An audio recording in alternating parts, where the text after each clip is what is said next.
Today's lesson's going to be after dilations. We're going to be working with perimeter of similar shapes, so working with our geometric shapes. And this is going to be page 60 to 61. You'll actually be writing on 2 pages. I'll be prepared for this one to be a little longer. This is perimeter of similar shapes. And that is going to be page 60, and then we're going to have, and I'll go ahead and put 61 here, area of similar shapes. And I'm going to go ahead and separate those 2 pages out. One's on perimeter and one's on area. So a little difference between, because of course perimeter is measured in single units and area is in squared units. Hence the difference between the two. And so we're going to switch over to page 60 and 61. And we're going to start on page 60, which is on the left-hand side of your journal. So this will be 2-4 here. And we're going to be working with perimeter. So just a refresher, we're going to put our heading on here. Perimeter of similar shapes, and my apologies with these last 2 videos. My desk is a little wobbly here, so it might be shaking with it. Perimeter of similar shapes is 2-4. And just a reminder what perimeter is. And perimeter is the distance traveled around the shape. So we're going to write the definition out here. Some of you still don't remember this. Distance around a shape. And y'all have been in my room long enough, some of you, that you know that I have the words perimeter written all the way around the windows in my classroom. And those distances, that's why the word perimeter is all the way around, because it's the distance around the shape. And so we're going to be talking about any shape. It could be a rectangle, a triangle, a pentagon, a hexagon, any type shape that I have that I'm dealing with. We're going to talk about how to find the perimeter of a shape that's similar, knowing the shape, one shape's perimeter. How can I find the other? And so if we say we have, let's say, shape A, and it could be any shape, and we say that it is similar, and remember that this little symbol right here means similar, and I'll go ahead and put that symbol up here above the word similar just to refresh your brain. That's what that means. That if I say shape A is similar to shape B, by a scale factor, and that's true because their sides are proportional, then their scale factors should be in a direct relationship. And so if I know the scale factor of 1, and we're going to use SF to stand for scale factor. So I'm going to write that over here so you know that SF means scale factor. That if I know the scale factor of 1, I can set it up as a fraction, and it's going to be the dilation, and that's the shrinking or the growing of something as the new over the original shape. And that's going to be our scale factor. And we'll get into some examples here in a minute. The scale factor is the dilation over the original value. And if we know the perimeter of A, then we can say I can find the perimeter of shape B because I know that they're truly similar. That means one's kind of smaller than the other, or the original. Then I can simply say that the perimeter of B is equal to whatever the scale factor I find, and I'm going to multiply it by the perimeter of shape A. And so this is kind of your secret weapon right here. This is what you need to know. The scale factor times whatever the perimeter of my one shape is will give me the perimeter of the other. So I'm going to show you kind of an example of how this looks. So we're going to just draw a funky little triangle here. And you don't have to be perfect about this, but I'm going to put them kind of tilted like that. And I'm going to say that this is triangle LMN. And we like to go with our letters in order when we name them. And so I'm going to write down here triangle LMN. And then I'm going to draw another triangle similar, but this triangle is kind of going to go shooting off this way. And just because they're tilted and flipped over doesn't mean they're not similar. They don't have to go the same direction. And we're going to call this PQR. And PQR, and we're going to put it down here. And we're going to say that they're truly similar. So we're going to say it's similar to triangle PQR. So what that means is that M corresponds with P, so these two go together. And that means M corresponds to Q, these endpoints here. And that angle N is corresponding to angle, that should be an R, sorry, PQR. And so PQR, so that corresponding N with R, and I had two P's by accident there, but we're saying that they're similar. So if that's true, then I can actually find the perimeter of one triangle based on what I know about the other's scale factor and what's happening.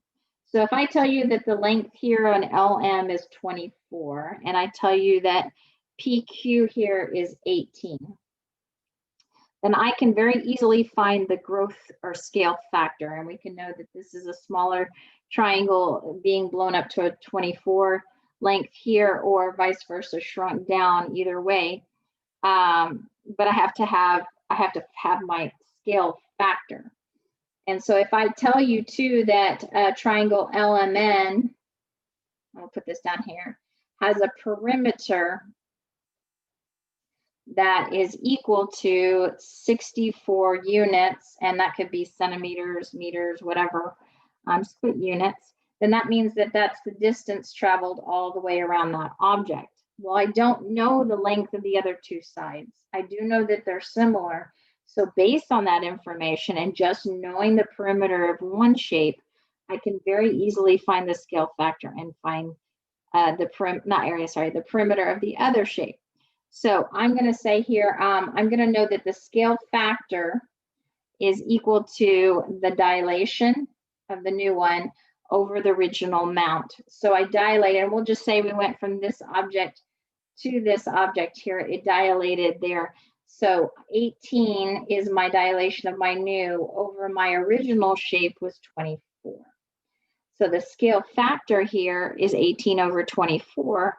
But that can be reduced by dividing top and bottom by 6, and that'll give me 3/4, and that's my scale factor.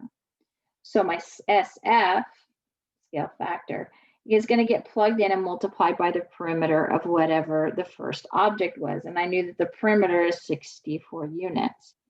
So that means that I can take the scale factor and multiply it by the perimeter of A, the first one, which is 64 units. And I'm just going to write here this whole thought process that we needed to know. And so I'm going to plug in. So scale factor here is 3/4. And I'm going to multiply by the perimeter of A, which is 64. And I can do some cross canceling because 4 goes into 64 16 times, and multiply 16 times 3 to get my 48 units. And I now have the perimeter of B. And it's the perimeter of, and because I knew the perimeter of LMN, so the perimeter of triangle PQR is equal to this 48 units. And just, and just based on that knowledge, then I know I can find the perimeter very easily. So back through that, once you have your shapes, you find the scale factor between the two objects. So 18 was my dilation over my 24, and that's a scale factor of 3/4. That means it shrunk down 3/4 the size and relationship. And we're going to take the scale factor and multiply it by the perimeter of the original shape that I had, which was 64 units. And I get my 48 units, and that happens to be the perimeter of this shape.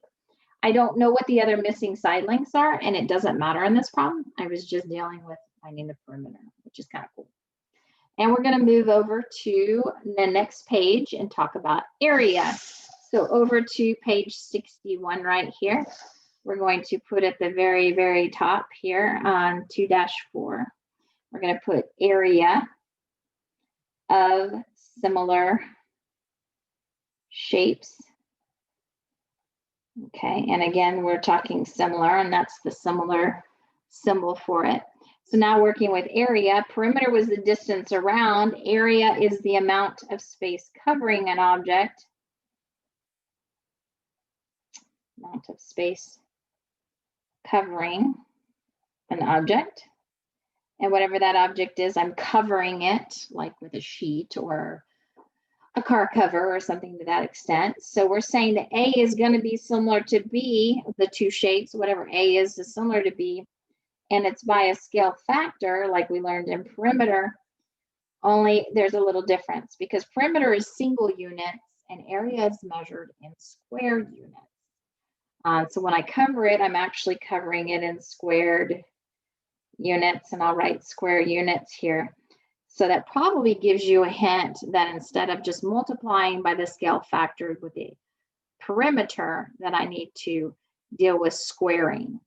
So if I know A, I can take the area, I can find the area of B, and it's going to be equal to whatever my scale factor is squared, and I'm going to square it times whatever the area of figure A is.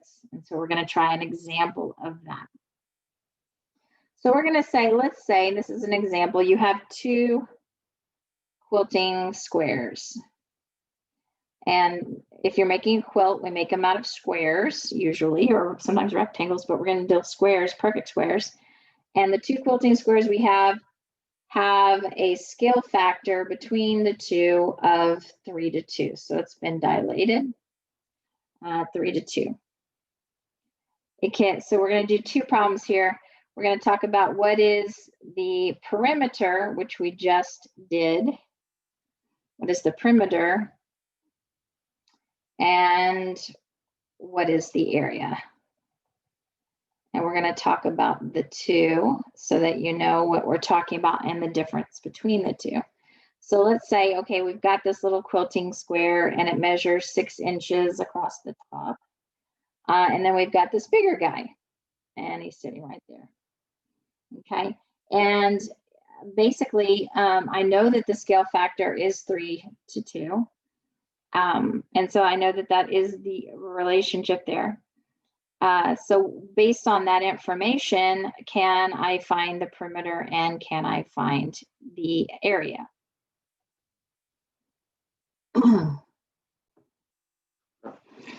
So I know right now that my little guy has a length of 6. I don't know anything about my other square. I do know my square should be 6, 6 all the way around.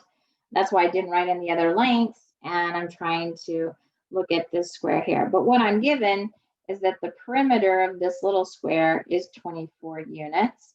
And I'm also given that the area of this little square is 36 units squared. Well, based on that information, just having perimeter and area, and based on the fact that I know that the scale factor is 3 to 2, that's really all I need to find the perimeter of this one and find the area of this quilting square as well. And notice that it's not been shrunk, but it's been enlarged a little bit here. It's still in the direct relationship. So we're going to say, okay, if I'm looking at scale factor of the perimeter, and I want to take, I'm just going to put scale factor of P, that's perimeter.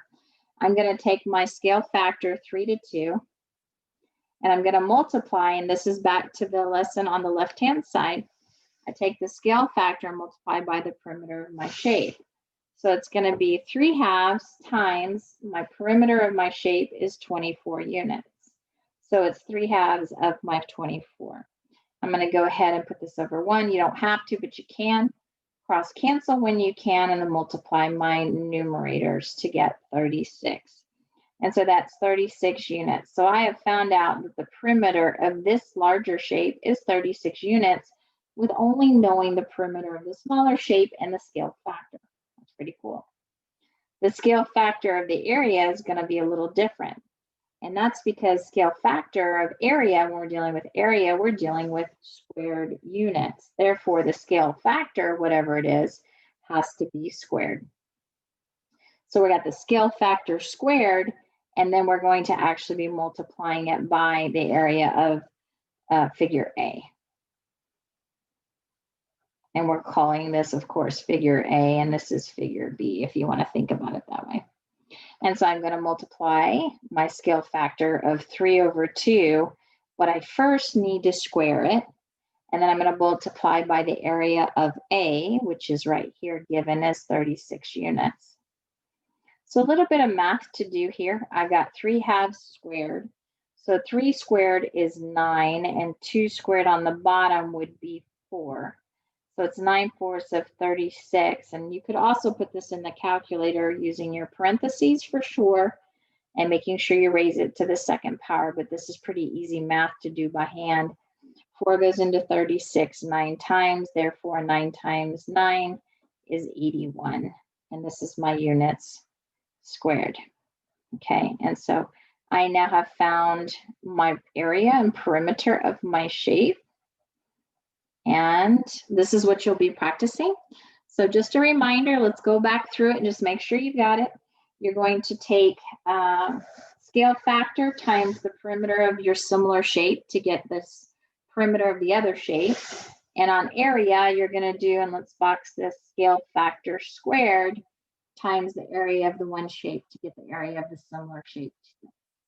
And that's pretty much it. Just watch your fractions and make sure you're squaring properly on your area to get your correct answer. All right, good luck.